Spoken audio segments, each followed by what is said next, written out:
Okay, so this problem has two parts, which means that there's going to be something I have to do for A, something I have to do for B. They're probably both going to be a law of sine or cosine problem, so I got to kind of look. The one good thing about the IB is it usually does ask you to do things in order.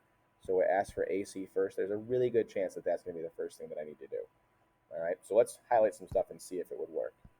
So let's go yellow, yellow. Hopefully, right there, you thought to yourself, oh, look, I have two things that are opposite each other. It's law of sines. All right, but let me get all my highlights here. All right, so the reason that this is law of sines automatically is because when I highlight the opposite angles and sides, I know the number for both the yellow and side and the yellow angle. All right, which means that's what I'm going to use. So this is automatically law of sines. So it's A over sine of A equals B over sine of B. And now the thing with this is this has letters too that don't correspond to the stuff in the picture. It's just they're opposite each other. So I'm going to go yellow there and green there. All right. So we've got that.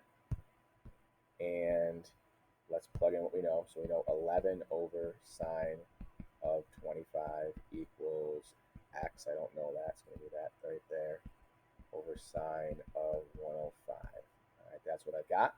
So I'm going to cross multiply this guy.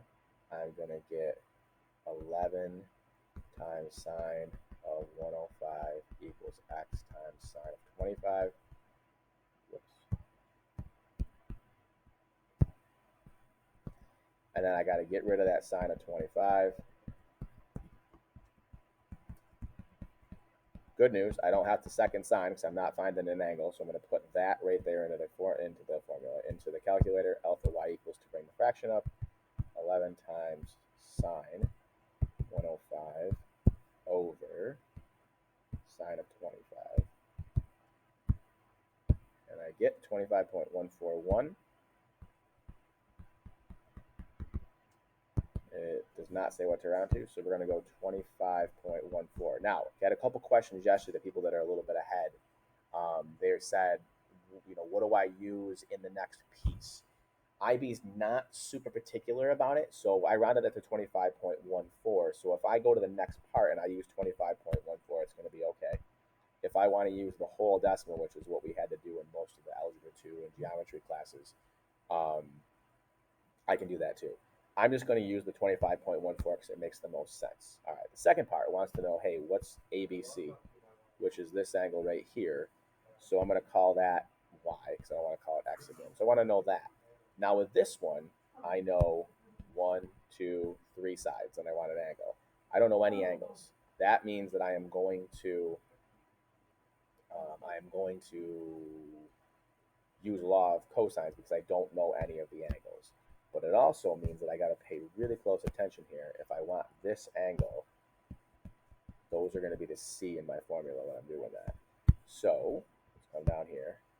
Cosine of C equals A squared plus B squared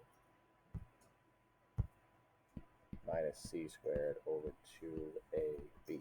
And I'm going to have to second cosine this at the end because I'm not going to know the angle. I'm going to know the decimal. So let's plug everything in here. So I've got 17 squared plus 12 squared minus 25.14 squared over 2 times 17 times 12 cosine of C. I'm going to put that whole fraction in my calculator. 17 squared plus 12 squared minus 25.14 squared over 2 times 17 times 12. I look there and see I hit a wrong number, so let's go fix that.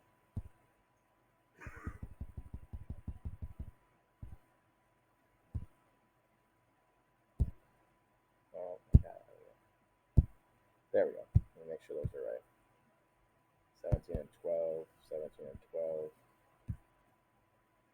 Okay, so everything's right there. So I hit enter. It gives me negative 0.487.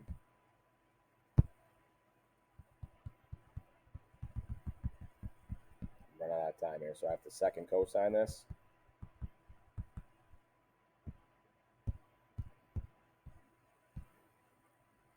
Whoops, second cosine. And I get 119.20. I'm going to run out of time. So 119.20.